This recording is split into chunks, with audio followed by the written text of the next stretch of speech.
sea is calm now. Guns are silent. Planes in the sky carry nothing more menacing than tourists. All things considered, it's a good time in the world. But it wasn't always so good or quiet. Not so very long ago, the sea was a battleground. The sky was filled with death. World War II. It hardly seems real to some of us now. Something consigned to history books.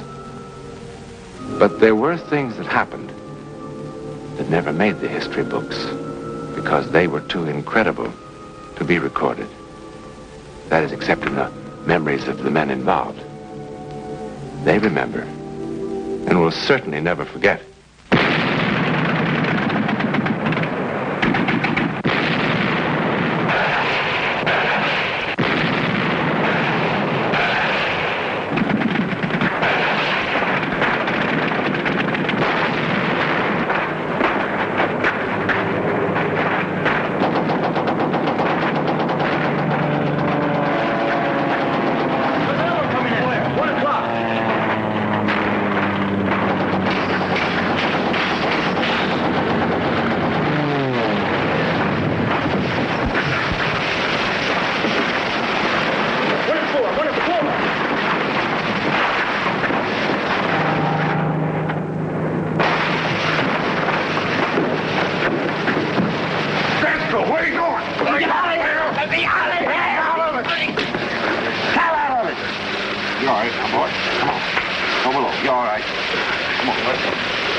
How many hits did we get? 2, sir. Nothing serious. All right. Secure all battle stations. Secure all battle stations. Secure all battle stations. Well, I hope it's the last we see of them for a while. Sir, all gun crew reports secured. What was the foul-up on number 1 gun? Driscoll came unglued, sir. We'll take him below and have Harris tend to him. I did, sir, but Harris is in no condition to treat a sick dog. Again? Yes, sir, again. The engineering officer reports, sir, the electrical board is out. Be at least 6 hours before repairs are completed. All right, boats. Aye, sir. Well, this is sure a lucky day. So for 6 hours, we just sit here. Wonder how long it'll be before one of their reconnaissance planes spots us. It'd be quite an afternoon, sir. Could be. What do you suppose made young Driscoll crack up? He'll be all right. I'm not worried about him. Harris? Yes, sir. I think I understand, Harris. Well, I don't, sir.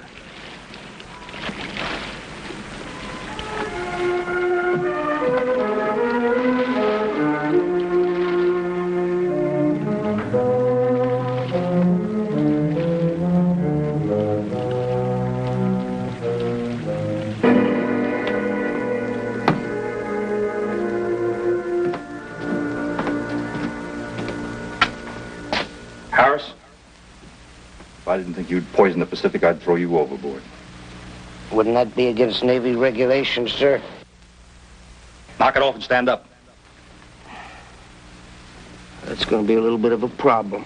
Knock it off and stand up!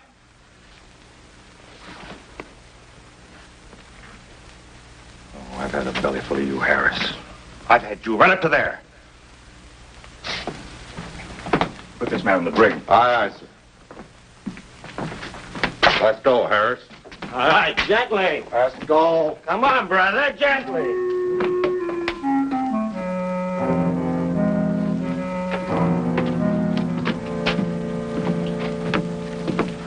Sir? What about Harris? You see him?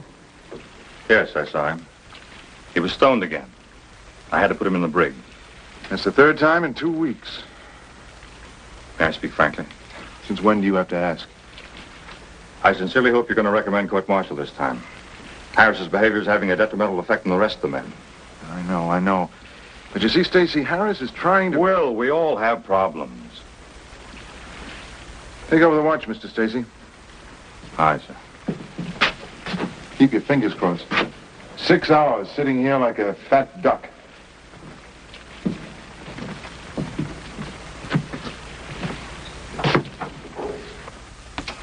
On your feet, Harris. On your feet. All right. That's all, Bosun. Aye, aye, sir.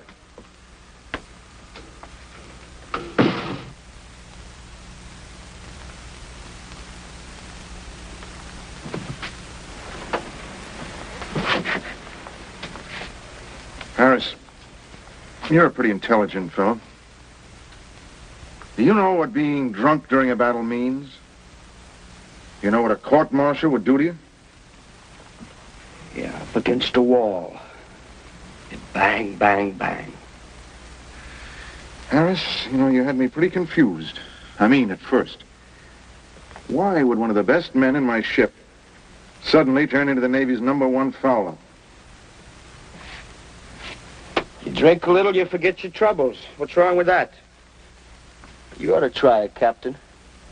Maybe you could forget how we're stuck out here all by our lonesomes. Who knows, you might even forget the whole lousy war.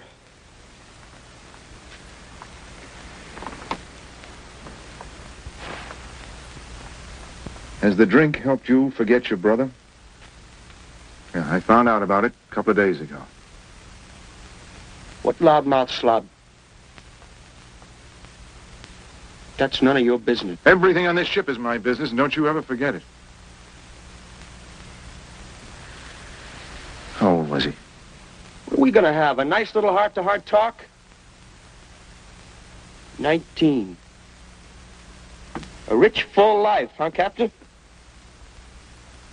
I'm sorry. Who isn't? Everybody's sorry. The Navy Department, my mother, the girl who was in love with him. Nobody's as sorry as me. I talked him into enlisting.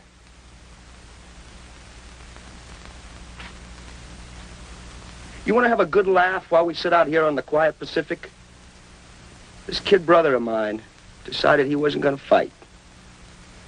He and his girl were going to get married, and they were going to be medical missionaries.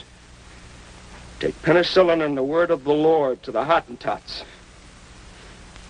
But after Pearl Harbor, I had a nice long talk with little brother. Made him see the error of his ways. You should have heard me, Captain. You would have been real proud. I used every cliche in the book. I didn't miss a one. You have to do God's work with a gun before you can do it with a medicine and a hymn book. I even said that. Well, isn't that about true? Captain, you're not going to tell me my kid brother died for any noble cause. Come on, he died because a bomb exploded, period. End of report. You really think that's the end of it? I mean, for him. What else is there? You mean like up yonder? Who knows? I know. There's nothing. Nothing except what you can see and hear and touch, and you can quote me. This is real. This lousy ship, this stinking brig. You and that little gold braid. That's real. There isn't anything else. There's nothing else. That's also real, Harris. And that's the only reality, God help us. If you have to hate somebody for killing your brother, try hating the enemy. Get him! Get him!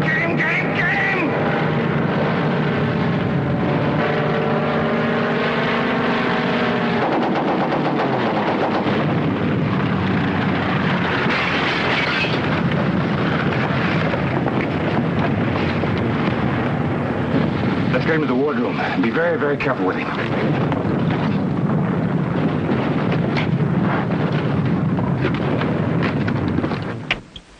But, sir, you know we're under strict orders not to break radio silence. Just do as I tell you. Contact the heavy cruiser Athena and tell them I want to talk to their chief surgeon.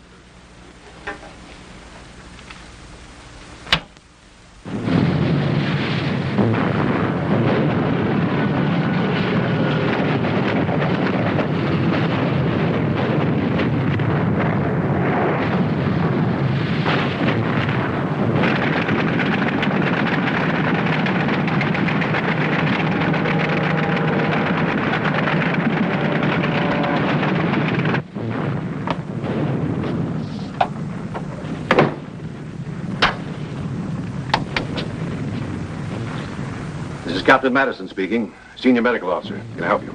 This is Lieutenant Commander Stacy. Commander Fielding, our skipper's badly hurt.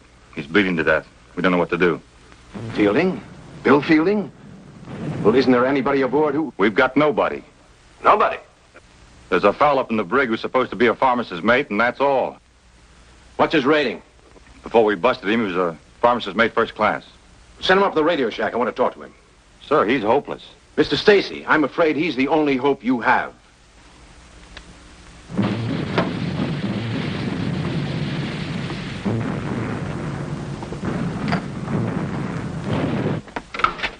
On your feet, Harris.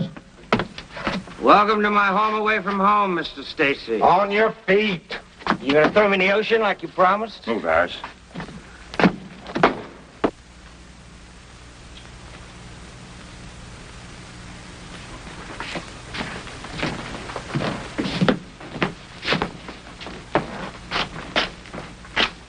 Come on, Harris. Check that shrapnel wound in his neck. We need to know just how serious this is. Oh, wait a minute, I'm no doctor. You check it, Harris.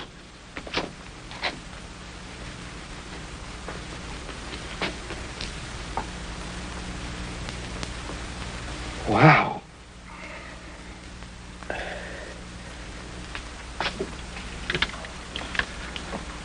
Harris is with me now. Here he is. Tell him what you told me. I examined Commander Fielding. What did you find, Harris? He's got a hunk of shrapnel in his neck.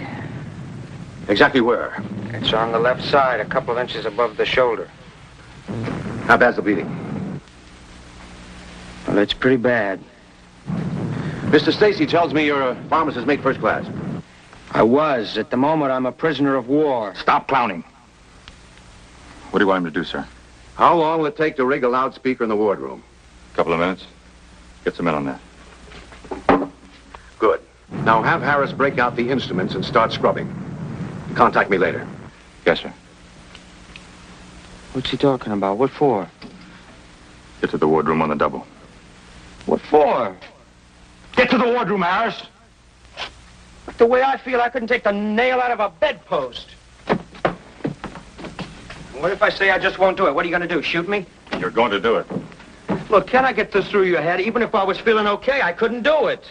Madison's one of the best surgeons in the fleet. If he thinks it might work, that's good enough for me. Yeah, but the skipper's not a bad guy. This is like killing him. And if we do nothing, what happens then?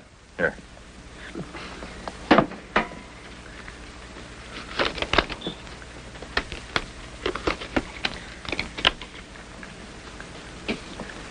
We're ready, sir.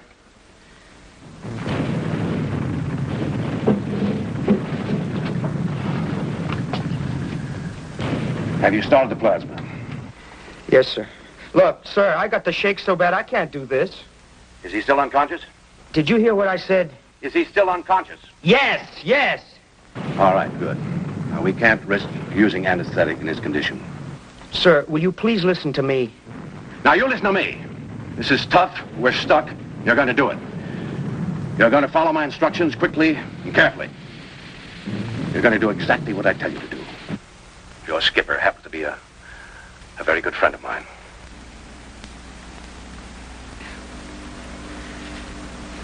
Okay, let's get on with it. Let's get the thing over with. All right, now. Get some Kelly hemostats from the tray.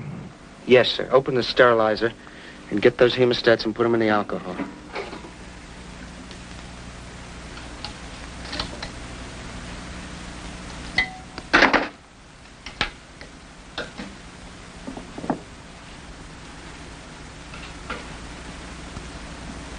All right, sir.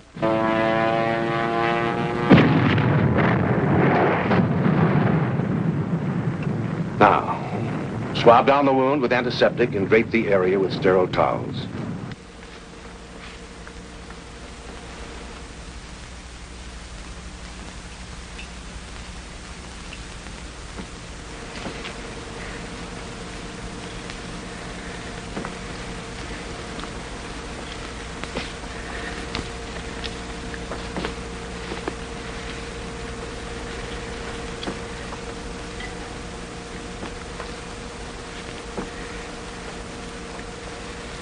Okay, sir, that's done. Sir? Dr. Madison? Dr. Madison, are you there? Yes. All right now, Harris. The first step is to clamp off the small veins, tie them with the suture. You'll see which ones I mean when you begin. If we're lucky, you'll have no difficulty locating them.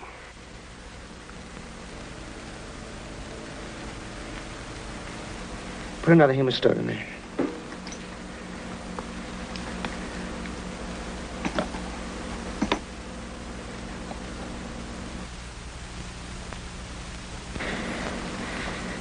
Okay, sir. Now you should be able to locate the fragment of shrapnel by gently probing the area. Begin. You better find it.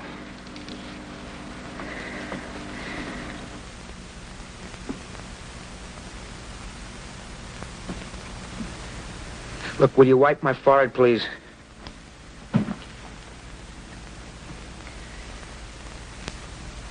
Have you found the fragment? Yeah, I found it. What's the exact position? It's just left of the jugular vein. I'm almost touching it. I was afraid of that. Now listen closely, Harris. That's the critical point. You mustn't, under any circumstances, allow the jugular to be severed. Now, the edges of the shrapnel are undoubtedly jagged. It must be removed with extreme caution. Okay, okay. Now, don't get rattled, Harris. Yeah, that's easy to say. Just take it easy for a couple of seconds. Take a couple of deep breaths. Yeah, take a couple of deep breaths. What's that gonna do, huh? Harris? Okay, let's go. Let's get started. All right. The veins are tied? Yes, they're tied. Very well. Now, grasp the fragment with the hemostat. Gently, firmly. Yeah. I had it. It slipped away. Try again, Harris. Now, try to be just a bit firmer. Once you have the clamp around the fragment. It is jagged, isn't it?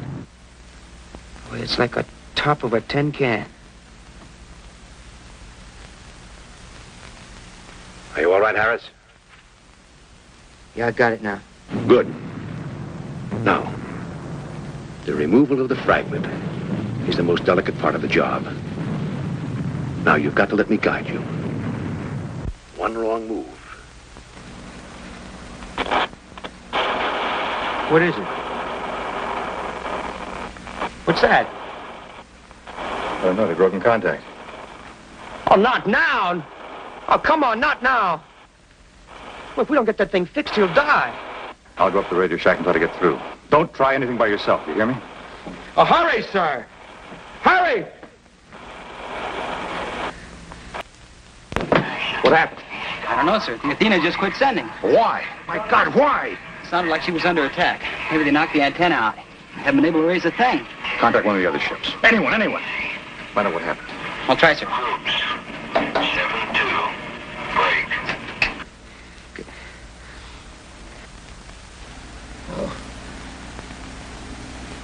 Dr. Madison, for God's sake. Come on, please. Harris? Harris? Yes, sir. What happened? We lost contact. Is Fielding still all right? Yeah, he's still breathing. Well, let's get on with it. Oh, the clamp slipped. Look, I'll have to reach the fragment again.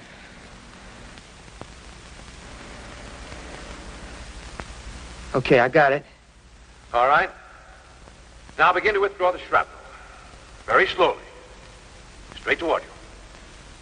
That's it.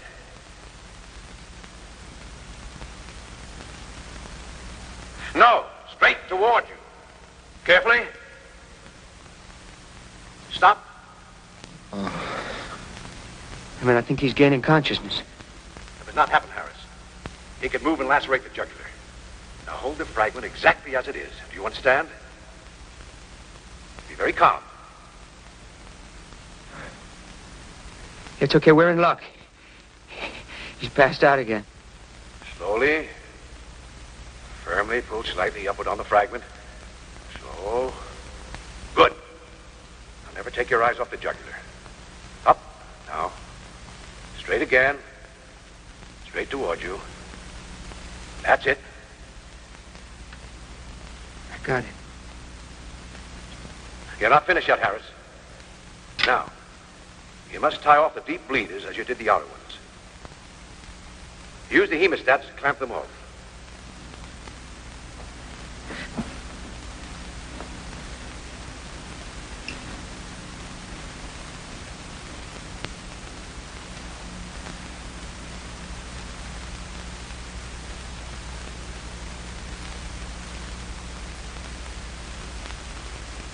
Okay. Yes, sir. And what next? Dr. Madison, what kind of bandage do I put on? Harris. What next? Yeah. I told you not to go on without Madison. I didn't. What do you mean you didn't? He guided me every step of the way. I couldn't have done it without him. We contacted the Dayton. The Athena received 2 direct hits. One bomb caught the radio room. Killed everybody instantly. Everybody. What? It's impossible. I couldn't have done this without him. He guided me every step of the way. Harris, are you out of your mind? There couldn't have been a sound out of that loudspeaker. Dr. Madison was killed 10 minutes ago.